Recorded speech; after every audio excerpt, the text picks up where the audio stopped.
G.I. Joe franchise is back, and it is leading with everyone's favorite Joe Snake Eyes. The new G.I. Joe Origins film reboots the series by asking who is the man under that ninja mask. Like any good franchise starter, it's full of Easter eggs, hints about future movies, A-list talent from TV and movies, and of course, ninjas fighting on motorcycles, obviously. Let's go.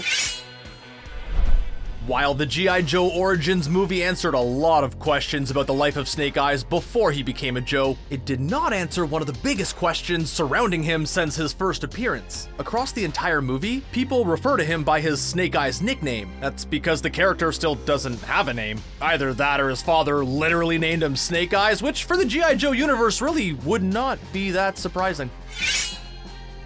There are few actors working in Hollywood that are blowing up right now like Henry Golding. After Crazy Rich Asians made him an international superstar, he's gone on to appear in a wide range of films like Last Christmas, A Simple Favor, and The Gentleman. Snake Eyes shows a big leap for the actor as he charges forward as an action hero. Golding was apparently drawn to the film because of the childlike sense of fun it had. I mean, come on, who did not dress up like a ninja and sword fight with their friends, right? Moving forward, Golding is all about doing more Snake Eyes. While he's interested in following up with the Joes, the thing he's most interested in is the rivalry between Snake Eyes and Storm Shadow. Honestly, Henry, we are 100% on the same page, my friend. If you're a fan of the Bruce Lee-inspired series Warrior, then you were probably just as excited as I was that Andrew Koji was playing Storm Shadow. This is Koji's first big blockbuster leading role, and he absolutely kills it. That being said, he didn't forget the role that made him a legend in the first place. According to the actor, in his first fight scene at the fish factory, Koji put in some moves that were very reminiscent of a psalm. I'm pretty sure it was the fighting scene where he keeps his head down and basically dares you to take a swing.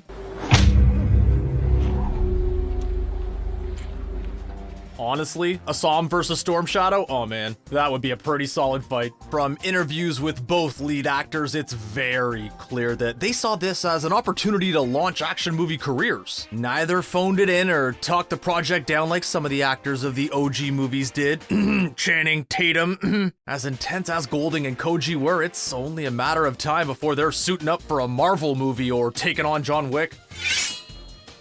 Of all the G.I. Joe characters that could have made a cameo in this big franchise starter, it might seem a little weird that the Baroness and Scarlet were picked over Duke, Cobra Commander, and everyone's favorite Joe, Ice Cream Soldier. I think the reason why these two were picked is because, like Snake Eyes and Storm Shadow, Baroness and Scarlet are frequently depicted as rivals. It's kinda perfect, considering that these are two of the biggest rivalries in the series, and they're both already set up for more films in the future. What's also interesting is that both characters have been paired with Snake Eyes and Storm Shadow. If the franchise continues with the Snake Eyes movies instead of ensemble films, it could be cool to see their relationship progress. Snake's famous bond with Scarlet could pull him away from the dark path that he was on, while the Baroness gleefully turns Tommy into a terrorist.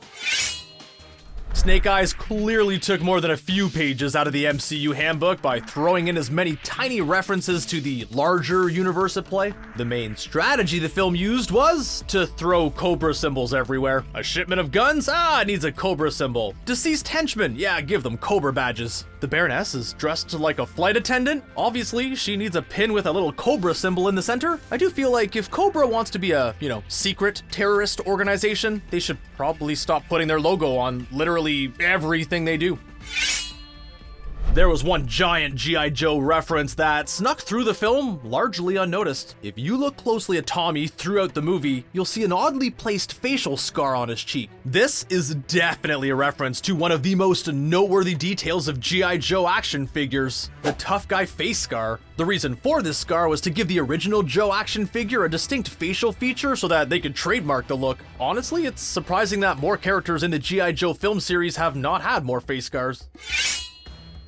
Strangely enough, while Cobra got a ton of references in the film, there were not actually that many references to the Joes. We met Scarlet in the film, but she's literally only one member of the team we even get a glimpse of. Now that being said, one of the biggest names in the franchise was dropped. Joe Colton, the original Joe, is the current leader of the team and the one who wants Snake Eyes to join the real American hero cause. Of course, now's the time for wild internet speculation on who the next Joe Colton is going to be. For my money, Jack Bauer himself. Come on now. Kiefer Sutherland, he would be perfect. When the film started out, Tommy and Snake Eyes were dressed like totally normal people. In fact, if you just watched the first 10 minutes, you'd think that the movie was just another standard kung fu film. As the movie rolls along though, it starts going harder with the ninja, secret spy organizations, and mythical orbs of power. As the film takes Tommy and Snake Eyes closer and closer to their iconic counterparts, their costumes slowly start to resemble the black and white costumes that we know them for. While Snake Eyes gets his full G.I. Joe costume, Tommy never gets to go full Storm Shadow. Next time I hope we see him in the iconic white mask with, you know, a Cobra symbol right on his forehead. For most of his existence, Snake Eyes didn't have the gloriously handsome face of Henry Golding. While he has been occasionally seen with a generic action figure face, most of the time, his face has been the black helmet with the silver visor. At the end of the movie, we finally see how he got the helmet. Apparently, Clan Arishikage had a division of ninja designing cool superhero masks just in case anyone ever needed one. While Snake Eyes wasn't known for taking his mask off in most of his appearances, chances are that Henry Golding will not be wearing his for long the next time Snake Eyes goes on a mission on the big screen. Snake Eyes is known for two different weapon styles. Obviously, he's a master swordsman who can go toe-to-toe with a ninja who have been training their entire lives, despite the fact that he has only a few montages of ninja school. The other weapon he's most known for is his iconic Uzi, which he usually fires when, you know, a katana just isn't enough to get the job done. Luckily, Snake Eyes was able to find one during the car chase because no matter how good a swordsman you are, you just can't throw 600 swords per minute at incoming bad guy traffic, you know? Pretty much everything about Snake Eyes and Storm Shadow is iconic. The two ninjas have been fan favorites of the series for decades. In those years, their looks and weaponry have been fine-tuned into the most awesome forms possible. For example, Storm Shadow almost exclusively fights with two blades instead of one. The film kept this proud tradition going by showing Tommy fight with two swords every time he got into a ninja showdown. That's likely why he passed off that special katana to Snake Eyes. As cool as it was, Storm Shadow is always a dual blades guy. Snake Eyes, being a modern-day ninja who fights for a secret spy organization, was not cool enough for the G.I. Joe franchise. They had to up the ante by giving him the best possible vehicle for a guy that lives on the edge 24/7. Across the toy line and multiple media appearances, Snake Eyes has frequently been shown riding motorcycles. While this has always been cool, the latest Joe movie tops them all by having wonderfully choreographed fights that show exactly why every modern-day ninja needs a motorcycle to facilitate the high-speed sword fighting lifestyle.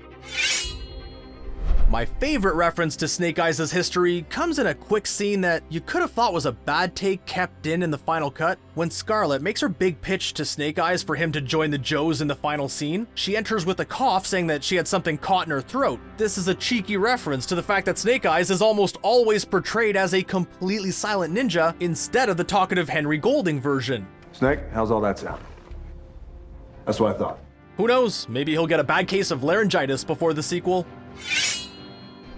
It should come as no surprise that the Snake Eyes movie takes a lot of inspiration from the comic book origin of the character. In the comics, Snake Eyes was a Vietnam veteran who was hit by gunfire when his helicopter was taken off. His squad mate Tommy saved his life and eventually took him to Japan after Snake Eyes found out his family was slain in a car accident. There, he was trained by Clan Arishikage into the Silent Master. The clan was disbanded when Tommy was believed to have attacked their master. Snake Eyes later joined G.I. Joe and became close friends with Scarlet. During a mission, Snake Eyes was horribly injured, burning his face and permanently damaging his vocal cords. The movie remixed this origin like Batman Begins style, but only told half the story. The sequel could easily show the fateful mission that cost Snake Eyes his voice and his face forever.